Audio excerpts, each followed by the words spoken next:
En fait, j'avais, une charge de travail équivalente en tant que salarié et en tant qu'entrepreneur. J'avais autant, on va dire grossièrement, évidemment, j'ai plus de clients aujourd'hui parce que j'ai plus de temps, mais j'avais une charge suffisante pour faire tourner un business. Mmh. Donc là, ça commençait, à tirer sur la corde. Comment est-ce que tu as réussi à gérer le fait, d'avoir même si, c'était un peu moins lourd la partie, salariat, j'entends parce qu'il y avait le covid et cetera, mais comment est-ce que tu as géré à la fois la formation et puis ensuite le fait d'être et salarié et d'avoir un side et 2 garçons à côté? Alors, faut savoir que j'ai toujours, cumulé des activités. En fait, je suis quelqu'un qui a du mal à rester en place, donc c'est vrai que même avant de faire ça, voilà, j'ai toujours été dans l'excès dans mes activités. Voilà, si je fais de la lecture, bah, je vais lire, 2 livres par jour, si je joue aux vidéos, je vais jouer, pendant des heures et cetera. Donc les enfants avaient plus enfin, dans notre vie habituelle, on avait l'habitude que j'ai des occupations, avec eux ou sans eux, peu importe, mais j'étais toujours occupée. La formation, ça a été assez rapide parce que c'était une formation sur 2 ou 3 mois, je crois, donc c'était assez provisoire. Mmh. Donc ce que je faisais, c'est que je rentrais du travail, je m'y mettais 1 heure et demie ou 2 heures, où mon chéri prenait le relais. Ensuite, j'arrêtais, bah, pour gérer les enfants et je m'y remettais, à 21 heures au coucher de tout le monde jusqu'à minuit, 1 heure, 2 heures. Petit besoin de rassurer autour et c'est un vrai sujet aussi, l'entourage, quand on se lance parce qu'il y a plein d'insécurités, il y a plein de questionnements qu'on se pose déjà à soi pour soi, et on n'est pas forcément les mieux placés pour être ultra bienveillants avec nous-mêmes. Non et puis, Heu, tu as aussi des enfants, donc c'est ça et après s tu as en plus l'entourage quoi, donc il faut que subvenir à leurs besoins, ouais. il y a ça aussi, hein, très matériel, mais on a une Mmh. maison, il faut qu'ils mangent, voilà, donc tu as une pression qui est quand même assez forte, quoi. Clairement, clairement. C'est juste que, c'est pas les mêmes enjeux et que c'est important, je pense, d'être, au clair sur, c'est quoi mes besoins, mais aussi c'est quoi les enjeux, les risques et comment est-ce que j'essaie de couvrir un peu ça, quoi et c'est ce que tu as fait, en fait? Bah, moi, j'avais besoin déjà, je suis quelqu'un de très organisé et cetera, donc j'ai besoin d'avoir une vision, j'ai besoin de savoir où je vais et cetera, donc je me voyais pas me lancer, Ouais, bah, c'est sûr. comme ça. J'avais envie de voir aussi sur le long terme parce que j'aurais Mmh. pu me dire: «Bah, non, au final» parce que j'aimais mon travail, en fait, c'était vraiment pas un problème de travail, c'était plutôt, un problème d'environnement et cetera, donc j'avais envie de me dire: «Est-ce que je suis capable de quitter mon travail?» Je faisais du management, ça me plaisait pas mal. Est-ce que je suis capable de travailler comme ça? Je ne savais pas.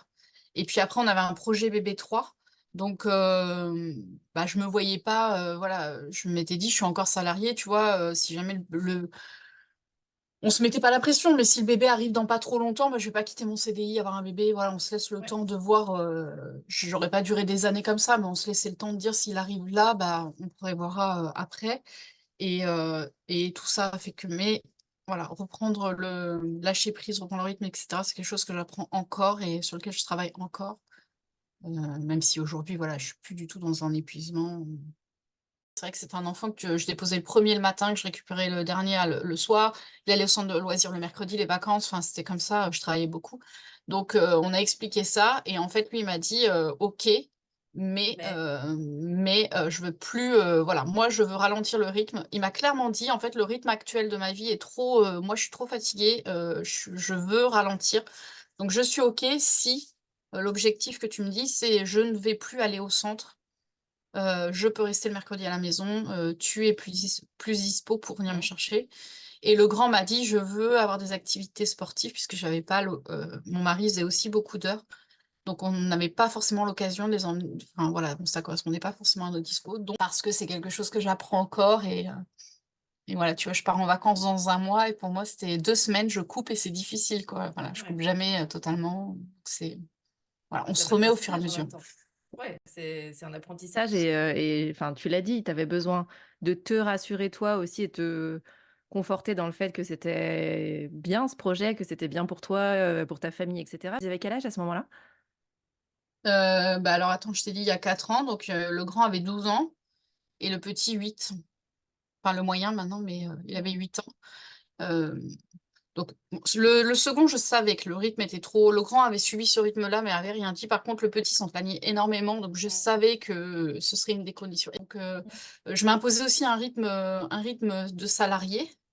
Donc je m'imposais une journée très complète, genre à 8h30, il fallait que je sois absolument devant l'ordinateur, que je travaille, très tard pour montrer en fait, je pense que comme on n'apprend pas ce métier, j'avais envie de un peu de sorte de reconnaissance, de montrer à ma famille qu'on faisait tous des efforts, mais que tu vois, je me donnais au maximum, que ces Ouais. efforts, ils étaient pas pour rien. Mmh. Et je justifiais un petit peu en étant devant l'ordinateur tout le temps et je retravaillais le soir. Donc donc comment j'ai fait pour récupérer? Bah, déjà, j'ai travaillé sur moi pour me dire que c'était pas en étant devant, de 8 heures à 19 heures que je justifiais que j'avais raison que je travaillais en fait, pour dire: «Mais je travaille, hein, je travaille», Regardez, je voilà. suis devant l'ordinateur. Et moi, il s'est passé ce que je t'ai raconté tout à l'heure. Mmh. Donc moi, j'ai lancé mon entreprise et quand ma sœur a fini sa formation, bah, elle s'est rendue compte que le salariat, que l'entrepreneuriat, c'était pas trop mal. Donc elle a vu que moi, ça faisait quelques mois que j'y étais. Ouais. On échangeait, voilà, on a toujours enfin, ma sœur, c'est ma meilleure amie, donc on a toujours beaucoup, échangé et du coup, je partageais vraiment, bah, les galères, les trucs, voilà, mettre en place un calendrier édito, se vendre, mes premiers devis, enfin, toutes les galères, plus ou moins marrantes. Mmh.